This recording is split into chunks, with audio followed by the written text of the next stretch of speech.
Hi guys, I'm Stuart Makin and I run Jackhammer Forge. I'm a blacksmith who specialises in hand-forged historical replicas. Now today I'm not making anything from steel or iron, I'm going to be making something different. Normally, when I make my swords and knives, I glue the handles on with epoxy glue. Now, it turns out over the years this has ended up being really quite expensive, and actually epoxy can be a little bit temperamental.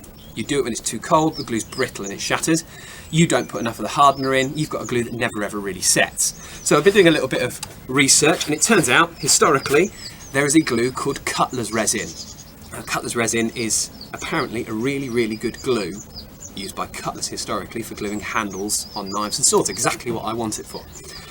Now, I've never made this before, so obviously I decided, my first ever attempt of making it, I should video it and put it online.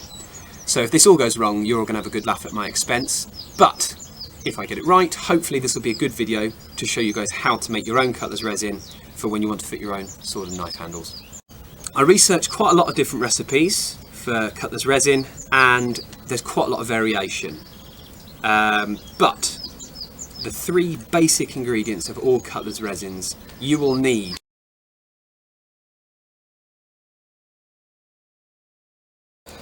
Here we've got our three base ingredients for our Cutlers Resin. We've got our substrate, which in this case is crushed up charcoal. We have got pine resin. Now some people, they'll go out and search for this themselves on pine trees. Busy man, got stuff to do. I bought it. And we have got our natural beeswax.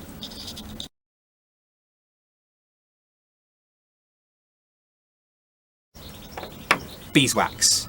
Advice is don't use paraffin wax as it can be very brittle, use beeswax. You now need some sort of pine resin, and we need our substrate. Now substrate is something that bulks out our glue and also binds it together, acts like a hardener of an epoxy, and we're going to use crushed up charcoal.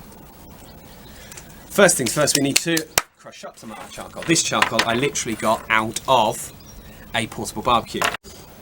So you need a pestle and mortar. I don't have a pestle and mortar, but I have got an armourer's dish and a hammer.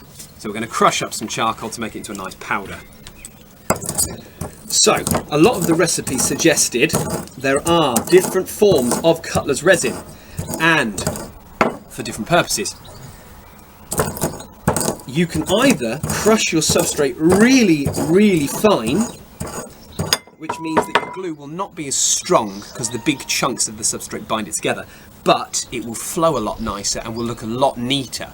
So if you're doing something like a scale tanged knife and you want that glue to be smooth and fit really flush, you're going to want a really fine crushed up substrate.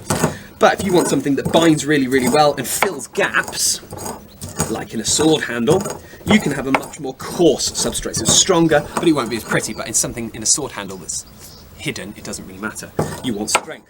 Now, I don't know exactly how fine and coarse these things should be, so it's a bit of a guess. So I've crushed up mine a fair bit, but there are still some big chunks in it. We might find it's a bit too coarse and that I need to strain it through a little bit of fine metal mesh. So in true Blue Peter fashion, here is some I crushed earlier.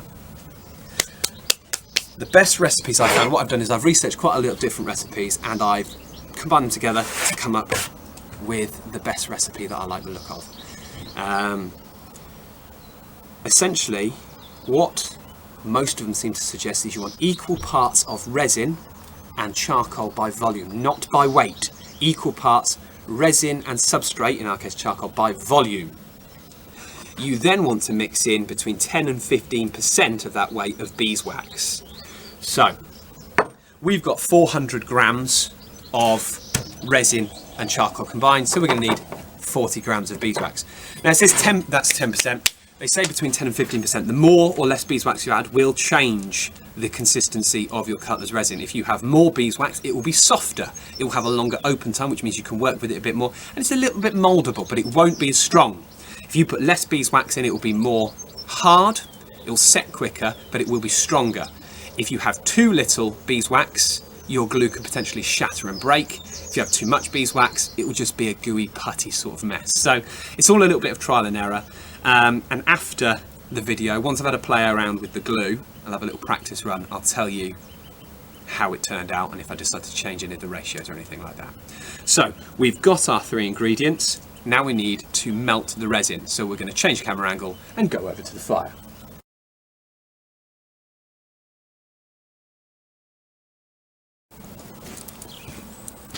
So I'm going to be off camera for a little bit now because I want you to see what's happening in here. I was going to do it in a baked bean can. However, I realised if I did a baked bean can, you can't actually see what the hell is going on. So I've opted for a tuna can instead. This does mean I had to cut down my ratios.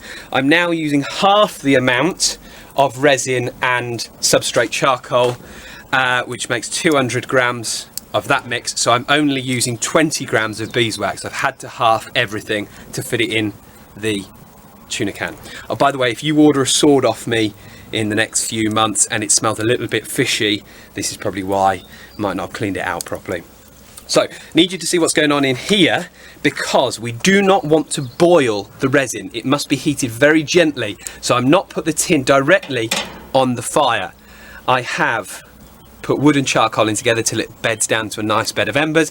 I put a thick bit of plate metal here and placed the tin on top, so it's like a hot plate. So you can see some bubbles are starting to form. We need to keep that stirring. Got a nice long handled spoon because we don't want to burn ourselves.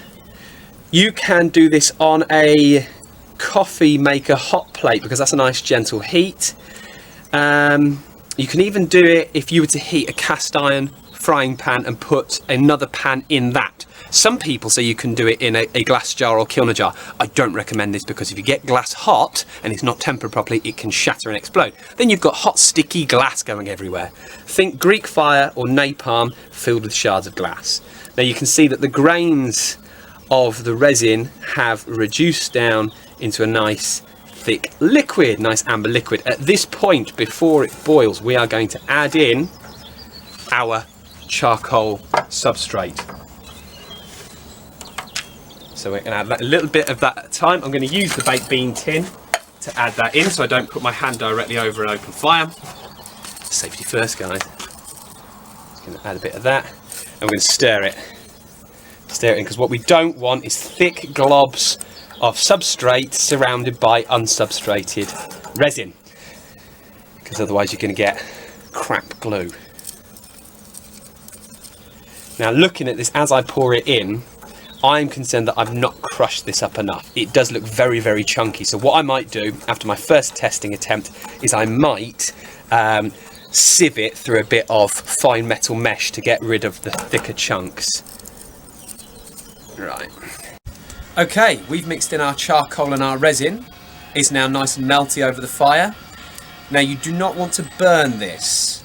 You want some small bubbles coming to the surface, but you don't want to boil it because if you boil it, you overheat the resin, you burn the resin, and when you use it, it'll be far too brittle and it can crack and break. So we're now going to put our beeswax into the mix. I've pre-chopped the beeswax into little chunks to help it melt even quicker into the mixture. Now, just be careful when you're putting the beeswax in at this point because obviously the fire's hot, but also this hot molten resin is very, very sticky, and if you get that on your skin, it will burn really badly. So you do not want to get this anywhere near your skin. So we're just going to drop it in, keeping our hands well away from the hot mix. And we're going to stir that in as well. We want that beeswax to melt completely. So because I've used charcoal as my substrate, I'm going to end up with a black resin.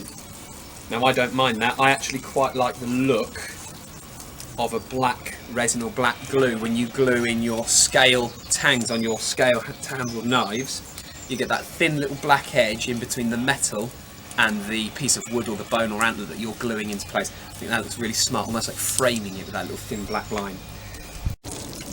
You can change the colour of your glue by changing the colour of the substrate. So if you were to use crushed up red bricks, you'd get a red glue, red tone glue instead of a black tone glue. Hell, you could probably even put glitter in there. I'm not a glittery person by nature, but if you are, crack on, put some glitter in. See how it turns out. If it's successful, let me know. I'd be interested to see the results. Right, this has now thoroughly mixed together. All the beeswax is melted in. We've got a lovely mix.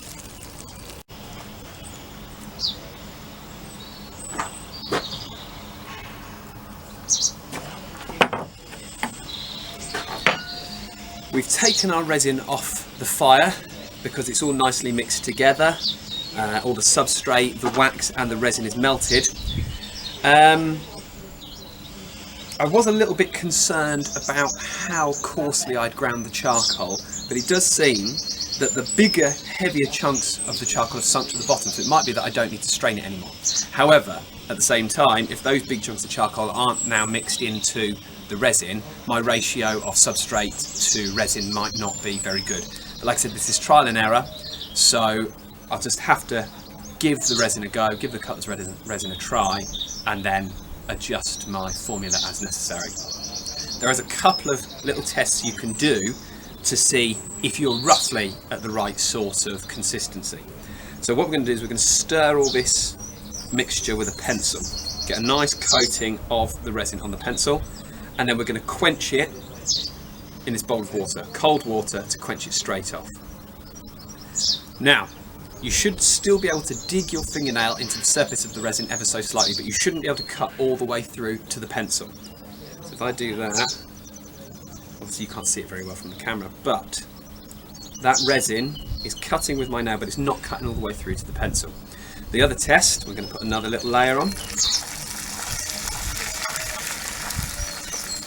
I'm going to quench it off again. You tap the resin on something quite hard. So I'm going to tap it on the edge of the table. If the resin cracks, then it's far too hard.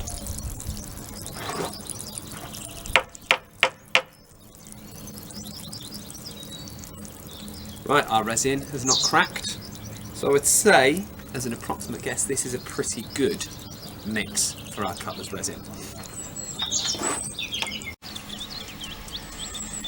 Now when you come to do your test to see if your resin is hard or soft enough, if you find that you can cut all the way to the pencil with your fingernail, you can always add a bit more resin into the mix to harden it up, because if you can cut to the pencil it's too soft. Just add in a little bit at a time and then retest. If you find that when you whack your pencil on the edge of a table the resin cracks, it's far too hard, so you need to soften it up again. You need to add in a little bit of beeswax, again tiny little bits, and retest each time until you get that ratio just right. So, we've now got our mixed resin, and when this dries, this will go nice and hard and fill this tin. Now that's not really very useful to me when I want to get it onto the handle of a sword or a knife to use it as a glue. So we need some way of applicating the resin onto the sword tangs or the knife tangs. So what I've got is a little bit of metal, round bar, and it's ground to a point. You can use a pencil or a piece of wood that's shaped to a point as well. It doesn't really matter. Now we need that point because what we're going to do is we're going to build up a great big blob of the Cutlers resin up here on the applicator. The idea being that when we heat up the resin with a gas torch, it will run down the point and onto the tang of a knife or a sword, so we can control where that resin is going to go.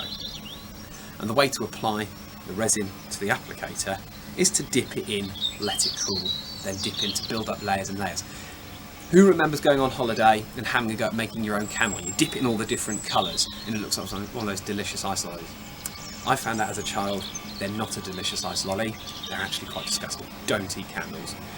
If you take anything away from this, take that away. So what we're going to do is we're going to dip the end of our applicator into the resin, and because this is still hot and still runny, we're going to need to cool it very, very quickly so that we can then apply the next layer, because otherwise all of this resin is going to run straight off. So I've got a bowl of cold water in front of me. I'm going to take it out, dip it in the cold water, straight back into the resin, and back in the water. And we're going to keep doing that until we've built up a nice fat layer of resin on the applicator. Now it might take a little while, so if I'm feeling nice, I might edit out some of the building up process on the applicator. If I'm feeling cruel, I'm going to make you sit through 10 minutes of me dipping this in 2 different liquids.